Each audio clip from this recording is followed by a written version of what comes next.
Evet, şu anda biz Türk dünyasının önemli şahsiyetleriyle birlikte Sivas'tayız. E, Onları önce ben bir tanıtayım.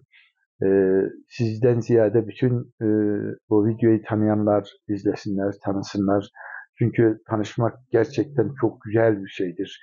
İnsanlar birbirleriyle tanıştıkça mutlulukları, enerjileri fazlalaşıyor, motivasyonu fazlalaşıyor.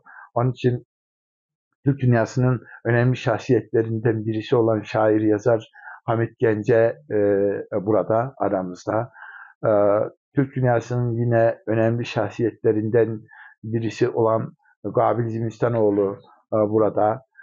Kendisi çok ünlü bir gazetecidir. E, Kendisine sorsam yok ben hiçbir şey değilim der ama o mütevaziliğinden der. Ama biz onu biliyoruz ne yaptığını, nerelerde ne yaptığını falan. Türk dünyasıyla ilgili neler çalıştığını, çalışmaları yaptığını biliyoruz. Efendim, bu girişten sonra ben size e, niye burada varız, niye Sivas'tayız onu kısaca anlatacağım ve sözü sizlere bırakacağım. E, Hamit Bey'in yeni bir kitabı çıktı. Şu kitap e, e, Hamit Gence Halval Üstünde Kur Yapalak diye bir kitabı çıkmış. Buraya gelmişken uluslararası bir tanıtım yapalım dedik. E, Hamit Gence'nin kitabını sadece burada kalmasın, herkes tanısın. Çünkü burada o kadar güzel eserler var ki, o kadar şahane, o kadar insanın ruhunu okşayan şiirler var ki. Yani e, şair var, şiir yazar, e, yani şiir yazar sadece. Ama şair var, şiir yazar dünyayı anlatır. İnsanları anlatır. İnsanların ruhunu anlatır. İnsanların yüreğini anlatır. Vatanı anlatır. Milleti anlatır. İşte bu Hamit Gence'nin bu kitabı o kitaplardan birisidir. Yani bir söz vardır derler ki e, kitapsız yetişen bir millet meyvesiz yetişen ağaca benzer. Meyvesiz yetişen ağaç sadece yanmakla meşgul olur. Sadece yanmak oluyor o. Bir milletin yanmaması için, bir ağaç gibi, bir odun gibi yanmaması için işte kitap lazım o millete. O millet kitap okumalı. O millet kitap yazmalı ki kitap bütün nesillere dağıtılmalı ki o kitap Mevlana'nın dediği gibi derya Mevlana hem yanar hem neşter hem yanar hem neşter ve eylerim etrafıma şem'i bezni aşikane bir işi ferzaneyim diyor ya işte ben bir mum gibi yanıyorum ama bir mum gibi yanmak boşuna olduğunu sanmayın çıkarmış olduğum ışıklarla etrafıma ışık saçıyorum. Alevle ışık saçıyorum, etrafını aydınlatıyorum. İşte bu kitap insanların beynini, insanların yüreğini aydınlatan bir kitap. Sadece bu kitap değil, kitaplardan bahsediyorum. Tabii ki bu kitabın tanıtımı bugün olduğundan dolayı elimde tutmuşum böyle. Hamit Gence bu kitabı yazmış ama nerede yazmış? Güney Azerbaycan'da yazmış. Güney Azerbaycan'da kitap yazmak kolay bir şey değil. Gerçekten kolay bir şey değil. Onun için bizim Hamit dostumuz, Hamit Gence dostumuz bunu başardı. Bu kitabı çıkardı. İnşallah her birinize de birer tane takdim edeceğiz. Okuduğunuz zaman Hamit Gence'yi ancak anlayabileceğiz. Bu kitap böyle durmuş, Hamit Gence de burada durmuş. Ne bileceğiz Hamit Gence'de ne var? Kitabı okuduktan sonra bileceğiz ki Hamit Gence gerçekten bir deryadır. Gerçekten Türk dünyasının en büyük şahsiyetlerinden birisidir. Gerçekten insanların yüreğinde iz bırakan bir şahsiyettir diye bileceğiz, göreceğiz bunu. Onun için burada toplandığınızdan dolayı, bizi şereflendirdiğinizden dolayı ve sizin her birinize çok çok teşekkür ederiz. E, iyi ki varsınız. Bu çerçeve içerisinde sadece buradan değil, yüreğimin götürdüğü her yerden sizi selamlıyorum. Buradan da selamlıyorum ve sözü e, Hamit Gence ile beraber geldiğimiz Qabil Zimistanoğlu'na bırakıyorum bu kitapla ilgili. Bakalım ne diyor.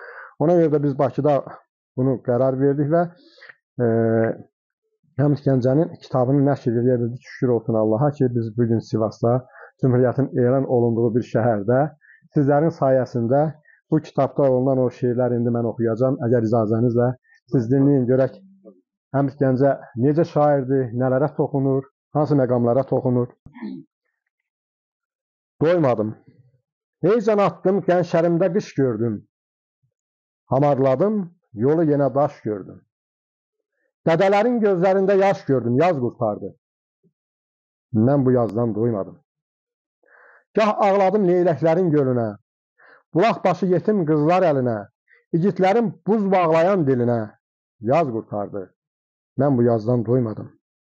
Cığırlara düşdüm, yolu bulmadım, əldən tutan güclü əli bulmadım. Halay pozan, daşqın seli bulmadım, yaz qurtardı. Mən bu yazdan doymadım.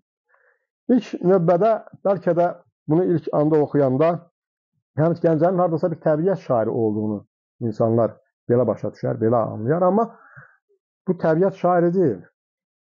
Ümumiyyətlə, təbiətdə olan o vasitələrdən istifadə edərək sətir altı ifadələrlə oxucuya çatdırır ki, yəni biz hansı vəziyyətdə yaşayırıq, hansı durumda yaşayırıq və o durumdan biz necə çıxmalıyıq. Yəni o deyir, halay pozan, daşqın seli bulmadım. Axı, el gücü, sel gücü, bizdə atalar sözü var. El gücü olarsa, el gücü, sel gücü bir olar. Həmin o yazlar yazdı, nə də qışımız. Əvvəlki dövr deyil. Nə üçümüz üçdür, nə də beşimiz. Hey gözlədik, avan olsun işimiz, yaz qurtardı. Mən bu yazdan doymadım. Nə qədər gözləsək, gözləməklə işimiz avan da ola bilməz, bir hərəkət də lazımdır.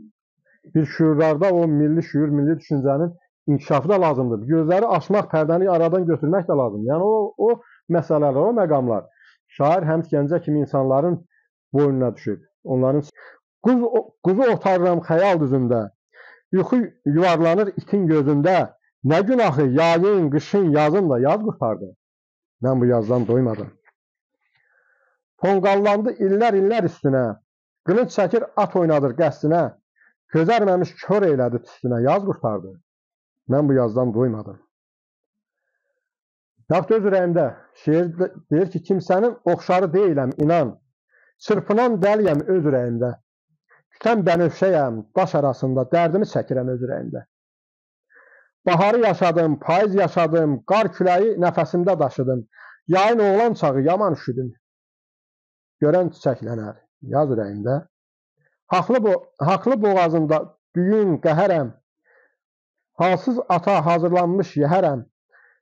Dörtnala çapılmış yorğun kəhərəm, darıxma, çataram, göz ürəyimdə. Tükənibdir gücüm, bu mu yazdığım? Sahil boyu gəzib quma yazdığım, dalğalar siləcək, suya yazdığım, mən yaza bilmədim, yaz ürəyimdə. Yəni, ümumiyyətlə belə götürəndə, özünüz də indi tanış olacaqsınız kitabda, Həmid Gəncənin yaradıcılığında milli ruh var. Mən hər sözdən öncə hər birinizdən ürək dolusu minnətdarlığımı bildirirəm, təşəkkür edirəm. Bu şəraiti yaratdığınız üçün və mənim azımı çox gördüyünüz üçün sizə ürəkdən minnətdaram və təşəkkür edirəm. Belə deyim ki, Yəhya hocam mənim ustadım. Ədəbiyyatda arxasıcan, izican, kölgəsican süründüyüm bir ustadımdan öyrəndiklərimi və hər nə söylədilər, mənə söz qalmadı. Belə deyim ki, bu kitabın araya əlsiyə gəlməsində hocamın çox zəhmətləri olubdur. Və bu kitabı düzənləyən, işıq üzünə çıxardan çox hörmətli Qabil Zimistanoğlu cənabları tanınmış jurnalist, yazar və fəxrlə deyərəm ki, buna bir gözəl ön sözü yazmış, çox dəyərli Arif Məmmədli, o da jurnalist, burada yenə ön sözü var kitabda. Mən istəmirəm o həmən sözləri təkrarlayam, yalnız bunu deyə bilərəm ki, bugün deyərəm dünyanın ən gözəl yeri buradır. Niyə mənim danışdığımı, mənim ürək sözlərimi ürəkdən anlayan, ürəkdən duyan, ürəkdən bilən, məni düzgün anlayan, məni düzgün başa düşən insanlar, ziyalı insanlar, hocalar, ustadlar burada yığılıbdır və mən özümü göylərdəki kimi, zirvələrdəki kimi hiss edirəm, qürurlu, başı uca. Və bunu deyim ki, çox bir daha təşəkkür edirəm bütün zəhmətlərinizdən, Bəkir Alim hocamdan çox təşəkkür edirəm. Çox zəhmətləri oldu.